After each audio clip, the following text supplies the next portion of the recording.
Hi guys, hi, hello, and welcome to my channel. So today I'm bringing you along. I'm going on a hike. It's a beautiful day here in Arizona, and it's early morning.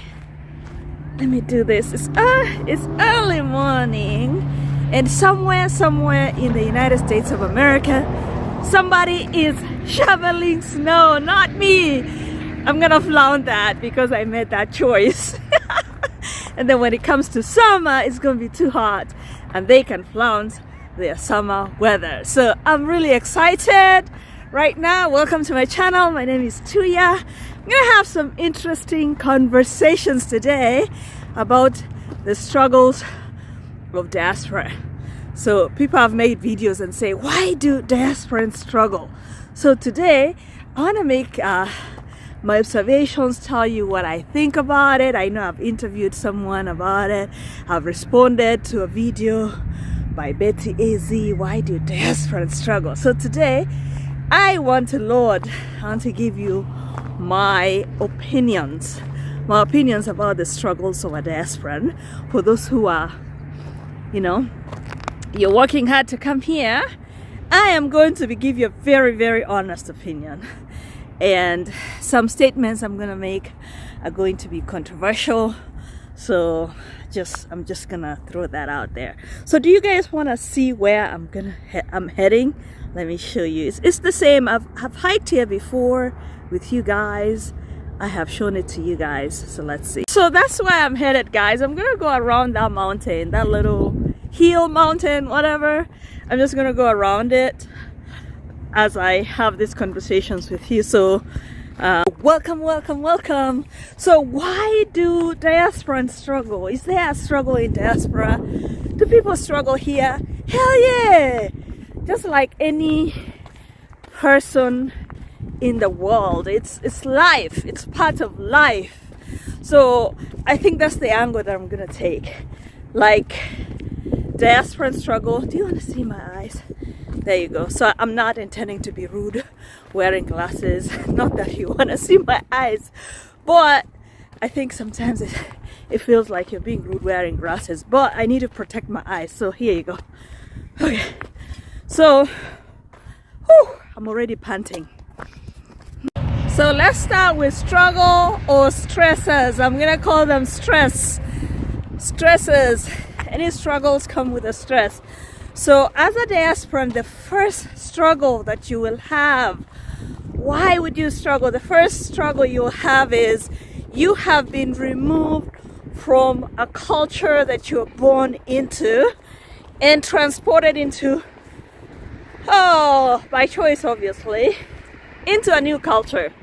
So that separation is a real stressor, and you wouldn't know that until later on when you're catching your breath. You're like, what did I just go through? So being removed from what is familiar is a sense of loss. Oh my goodness, it's like death. And I know it sounds extreme when I'm comparing it to death, but death is a loss.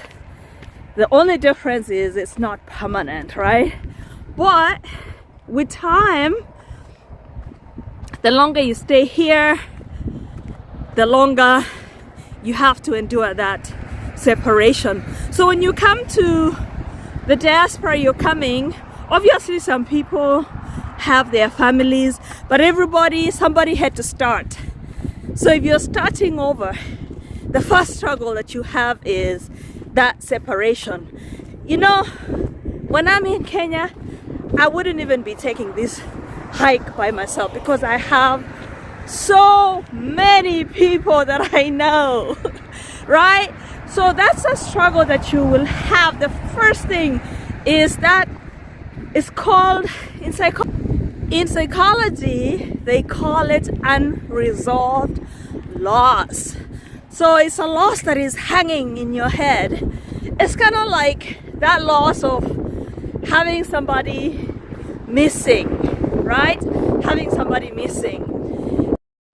So your brain doesn't know the difference between grief from a loss of a loved one through death, or grief from separation from everything you knew, separation from your family, separation from your friends, separation from the environment that you're used to. The brain processes loss as loss.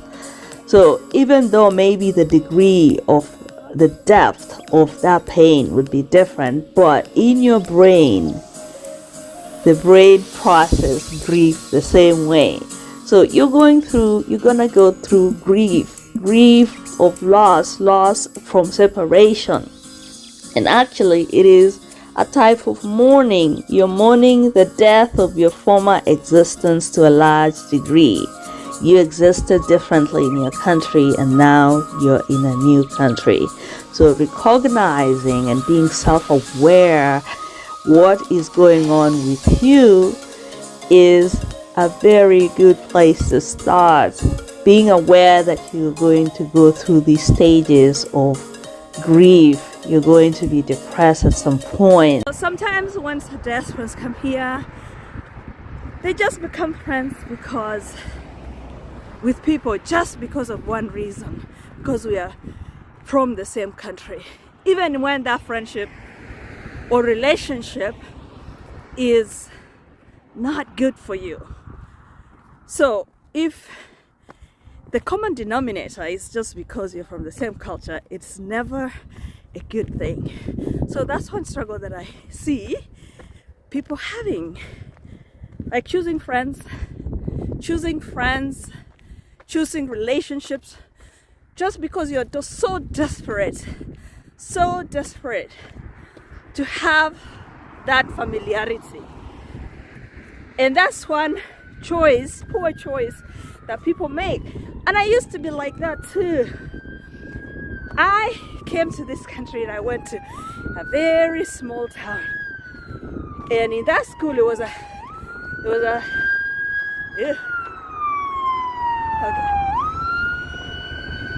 It was a very small school too. I think we were like 4 black students. And at that time, we were like 2 students from Africa, one from Ghana and one and me. So anytime that I would see or hear about a Kenyan, oh my God, leave alone even a Kenyan, if I saw a black person, I would feel like they were family. So I made those choices. If I met a Kenyan, I'm like, oh my God, give me your number. You're a Kenyan, give me your number. Oh my God. Okay, let me relax here kidogo.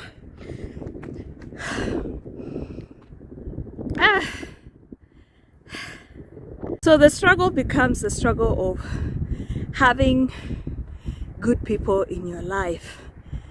Having good people in your life, you're choosing friends just because of that one denominator. And sometimes people get stuck. They get stuck in very bad relationships just because they are fighting to be with the familiar. So that's one struggle of a diasporan.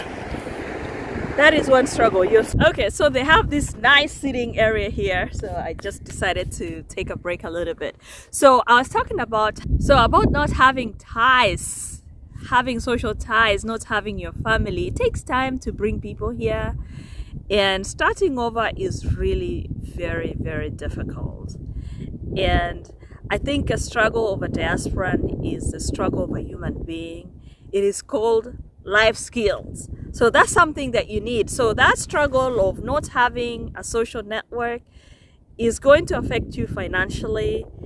It's going to affect you psychologically. It's going to affect your being. So if you're coming to diaspora, just know that the struggles that you're going to go through are life skills struggles. Grief is a complicated and very powerful emotion. And unfortunately, it's very likely that at some point in your life, you'll go through it. I mean, everyone goes through a state of grieving at some point in their life. And there's different theories about how we process our grief. The theories, they don't differ significantly. In any case, the stages of grief are exactly the same for each person. And some people go from one stage to another quickly, or you may skip a stage here or there depending on your circumstance.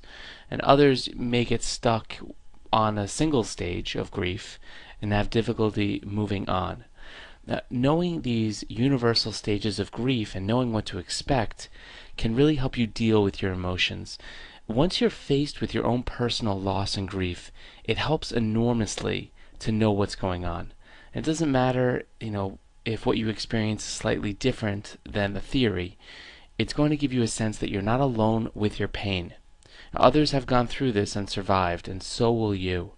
So knowing the stages of grief, it also helps when you're trying to help another person you care for deal with his or her grief. Each stage of grief has meaning, and when going through them, your goal is to process each stage with all its issues and move on to the next until you're able to accept your loss and can move on with your life.